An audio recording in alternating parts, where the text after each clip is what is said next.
Hi hello welcome to Surya academy. இப்போ நம்ம என்ன பார்க்க போகிறோம்னா, தமிழில் முக்கியமான கேள்விகள்லாம் பார்க்க போகிறோம். நீங்கள் ஆக்சுவலாக தமிழ் நிறையா படிச்சுட்டு இருப்பீங்கன்னு எனக்கு தெரியும். கண்டிப்பாக இந்த யூடியூப் நம்ம சேனல் என்ன பண்ண போகிறோன்னா, 6th-லேருந்து 10th வரைக்குமே முக்கியமான கேள்விகளை நாங்கள் ஸ்டாண்டர்ட் வைஸாக, அதாவது வகுப்பு வைஸாக நாங்கள் பிரித்து வச்சுருக்கோம். அதை நாங்கள் அப்லோட் பண்ணுறோம். இது உங்களுக்கு குயிக் ரிவிஷன் மாதிரி கிடைக்கும். அதனால் எங்கள் வீடியோஸ் கண்டிப்பாக மறக்காமல் கண்டினியூவாக பாருங்கள். நாங்களும் கண்டினியூவாக அப்லோட் பண்ணுறோம். 6வது தமிழ் இயல் 1 வினா 1 இன்பத்தமிழிலிருந்து பார்க்க போகிறோம். இன்பத்தமிழ் கவிதை வினா 1. தமிழுக்கு அமுதென்று பெயர், அந்த தமிழ் இன்பத் தமிழெங்கள் உயிருக்கு நேர். இப்பாடல் வரியின் ஆசிரியர் யார்?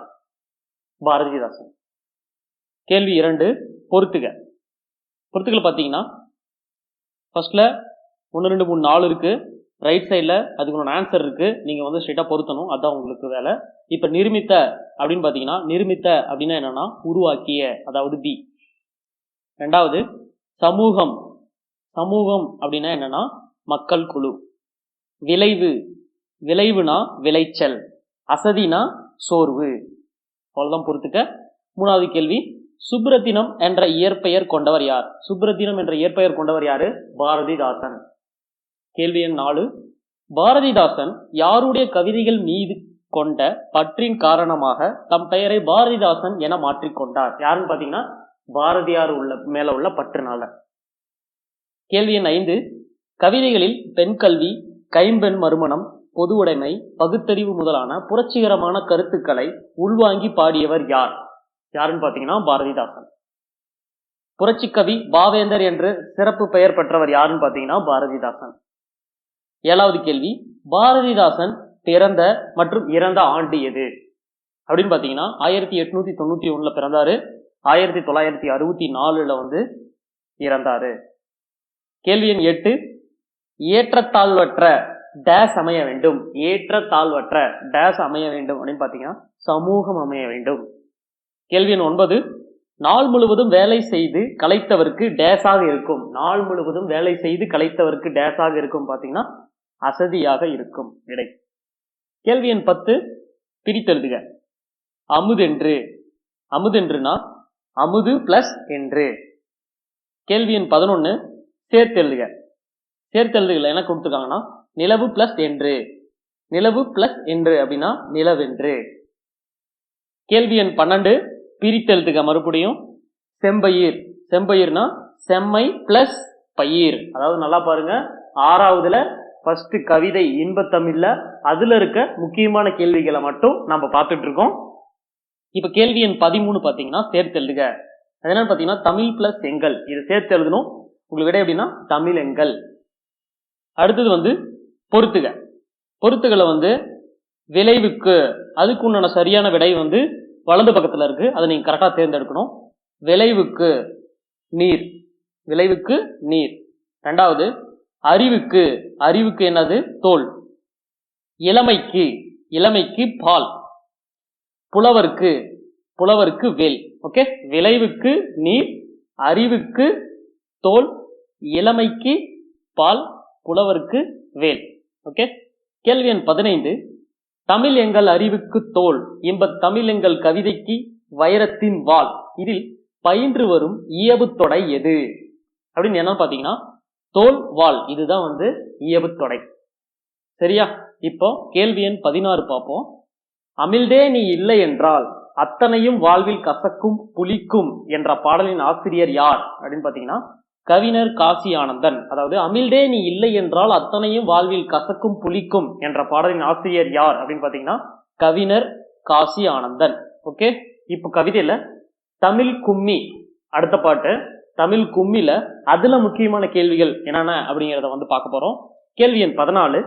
கொட்டுங்கடி கும்மி கொட்டுங்கடி இளங்கோதையரே கும்மி கொட்டுங்கடி. இப்பாடல் வரியின் ஆசிரியர் பெற்ற சிறப்பு பெயர் என்ன? பாடல் வரியின் ஆசிரியர் பெற்ற சிறப்பு பெயர் என்னன்னு கேக்குறாங்க. விடை பாத்தீங்கன்னா பாவலரேறு. அடுத்தது கேள்வி எண் 18. மாணிக்கம் என்ற இயற்பெயர் கொண்டவர் யார்? மாணிக்கம் என்ற இயற்பெயர் கொண்டவர் யார் அப்படின்னு பாத்தீங்கன்னா, பெருஞ்சித்தனார். அடுத்து கேள்வி எண் 19.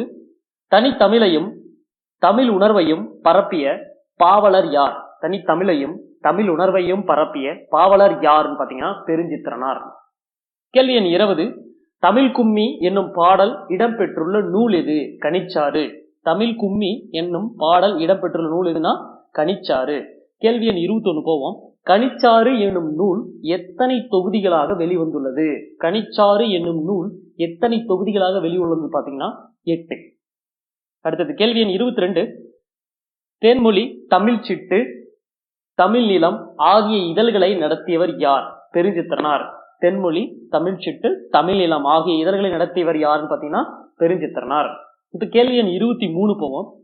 கொய்யாக்கனி, பாவிய கொத்து, நூலாசிரியம் முதலான நூல்களை இயற்றியவர் யார்?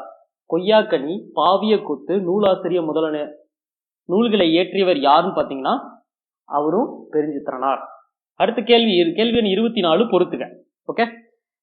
ஆழிப்பெருக்கு, ஆழிப்பெருக்கல்னா கடல்கோள். மேதினி, மேதினா விடை உலகம். ஊழி, ஊழினா நீண்டதொரு காலப்பகுதி. ஊழினா நீண்டதொரு காலிப்பகுதி.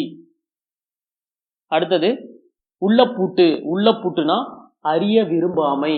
உள்ளப்பூட்டு, உள்ளப்பூட்டி செய்யறது அப்படின்னா அறிய விரும்பாமை. ஓகே. கேள்வி எண் 25 பார்ப்போம். கேள்வி எண் 25 என்ன சொல்லியிருக்காங்கன்னா தமிழ் கும்மி என்ற பாடல் வரிகள் எக்கருத்தை வெளிப்படுத்துகிறது. தமிழ் கும்மி என்ற பாடல் வரிகள் எக்கருத்தை வெளிப்படுத்துகிறது அப்படின்னு பாத்தீங்கன்னா நம்ம தமிழ் மொழி. பொய் அகற்றும் உள்ள பூற்றருக்கும் அன்பு பூண்டவரின் இன்ப பாட்டிருக்கும் என்ற பாடல் வரிகள் இடம்பெற்றுள்ள நூல் எது? என்ன பாத்தீங்கன்னா தமிழ் கும்மி. அடுத்தது கேள்வி எண் 27, தாய்மொழியில் படித்தால் டேஸ் அடையலாம். தாய்மொழியில் படித்தால் மேன்மை அடையலாம். கேள்வி எண் 28, தகவல் தொடர்பு முன்னேற்றத்தால் டேஸ் சுருங்கிவிட்டது. கேள்வி எண் 28 பாத்தீங்கன்னா தகவல் தொடர்பு முன்னேற்றத்தால் டேஸ் சுருங்கிவிட்டது. மேதினி, மேதினி சுருங்கிவிட்டது. மேதினி என்ன மேல பார்த்தோம் உலகம். கேள்வி எண் 29 பொறுத்துக. லெப்ட் சைட்ல ஃபர்ஸ்ட் செந்தமிழ். செந்தமிழ் எப்படி பிரிக்கலாம்னா டி ஆன்சரு, செம்மை பிளஸ் தமிழ். அடுத்தது பொய் அகற்றும், பொய் அகற்றியும் பொய் பிளஸ் அகற்றும் பிரிக்கலாம். Option C answer. அடுத்தது பாட்டு பிளஸ் இறுக்கம், அதை சேர்த்து எழுதணும். பாட்டு பிளஸ் இறுக்கத்தை எப்படி எழுதணும்னா பாட்டு இருக்கும். டி விடை. 8 பிளஸ் திசை, இதையும் சேர்த்து எழுதணும். 8 திசைன்னு எழுதலாம். அடுத்தது வளர்தமிழ், உரைநடை.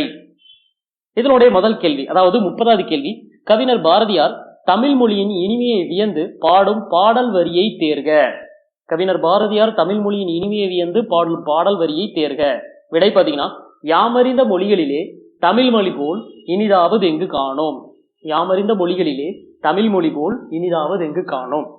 கேள்வி எண் 31, என்று பிறந்தவள் என்று உணராத இயல்பினாம் எங்கள் தாய் என்று பாரதியார் எதனை குறிப்பிடுகிறார்?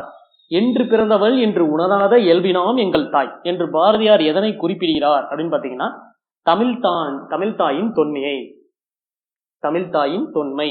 கேள்வி எண் 32, மனித இனம் கண்டறிந்த சிறந்த கண்டுபிடிப்பு. மனிதரை பிற உயிரினங்களிடமிருந்து வேறுபடுத்தியும் மேம்படுத்தியும் காட்டுவது மொழி. மனித இனம் கண்டறிந்த சிறந்த கண்டுபிடிப்பு மனிதரை பிற உயிரினங்களிடமிருந்து வேறுபடுத்தியும் மேம்படுத்தியும் காட்டுவது என்னன்னு பாத்தீங்கன்னா மொழி. கேள்வி எண் 33, டேஷ் தமிழில் நமக்கு கிடைத்துள்ள மிக பழமையான நூல். தமிழில் நமக்கு கிடைத்துள்ள மிக பழமையான நூல் எது? தொல்காப்பியம். கேள்வி எண் 34, தமிழ் எழுத்துக்கள் பெரும்பாலும் டேஷ் எழுத்துக்களாகவே அமைந்துள்ளன. தமிழ் எழுத்துக்கள் பெரும்பாலும் வலஞ்சுழி எழுத்துக்களாகவே அமைந்துள்ளன. கேள்வி எண் 35 பொறுத்துக. தமிழ், அதுக்குண்டான விடை தொல்காப்பியம், அதாவது சி, ஆப்ஷன் சி. அடுத்தது தமிழ்நாடு, அதுக்குண்டான விடை சிலப்பதிகாரம் பிராக்கெட்ல வஞ்சி. தமிழன், அதுக்குண்டான விடை அப்பர், தேவாரம். ஓகே. கேள்வி எண் 36, இமிழ்கடல் வேலியை தமிழ்நாடு ஆக்கிய இது கருத்தினை ஆயின் இந்நூலில் இடம்பெற்றுள்ள தமிழ்நாடு எனும் சொல் முதலில் ஆளப்படும் இலக்கியம் எது? சிலப்பதிகாரம். ஓகே. கேள்வி எண் 37, தமிழன் கிளவியும் அதனோரற்றே இந்நூலில் இடம்பெற்றுள்ள தமிழ் என்னும் சொல் முதலில் ஆளப்படும் இலக்கியம் எது? இது தொல்காப்பியம்.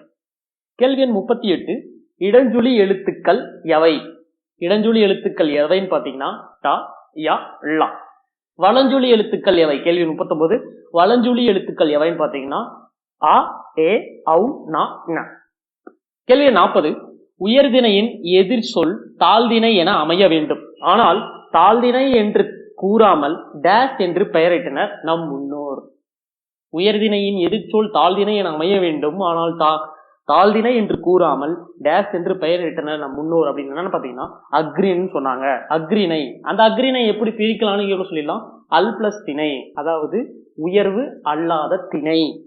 ஓகே, ஆறாவதுல தமிழோட முக்கியமான விடைகளை பாட வரியா நம்ம பார்த்துட்டு இருக்கோம். அதுல இப்ப நம்ம 40 கேள்வி பார்த்துட்டு இருக்கோம், 40 கேள்வி பார்த்துருக்கோம். இதுக்கு மேல அடுத்தடுத்த வீடியோல இதோட தொடர்ச்சியை நான் அப்லோட் பண்றேன். கண்டிப்பா மறக்காம பாருங்க. இதுல ஏதாவது பிழை இருந்தா நீங்க கீழே கமெண்ட் செக்ஷன்ல கொடுங்க.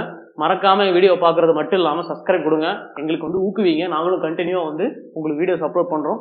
இந்த கொரோனா டைம்ல நீங்க ஒரு ரிவிஷன் பண்றதுக்கு இது ஒரு நல்ல இதா இருக்கும். இன்னொன்னு சொல்றேன், இது நியூ எடிஷன், அதாவது புது புக்குல நாங்க போடுறதுதான், பழைய புக்குல புது புக்குல இதுக்கு மேல கண்டினியூவா 6வதுல இருந்து 10வது வரைக்கும் ஆல்ரெடி நாங்க வீடியோ இது கேள்விகள்லாம் தொகுத்து வச்சாச்சு. அதை இனிமே நாங்க வீடியோவா எடுத்து உங்களுக்கு நாங்க அப்லோட் பண்றோம். நீங்க எங்க யூடியூப் சேனலை கண்டிப்பா மறக்காம சப்ஸ்கிரைப் பண்ணி வச்சுட்டு தொடர்ந்து பாருங்க. ஓகே, நன்றி, வணக்கம்.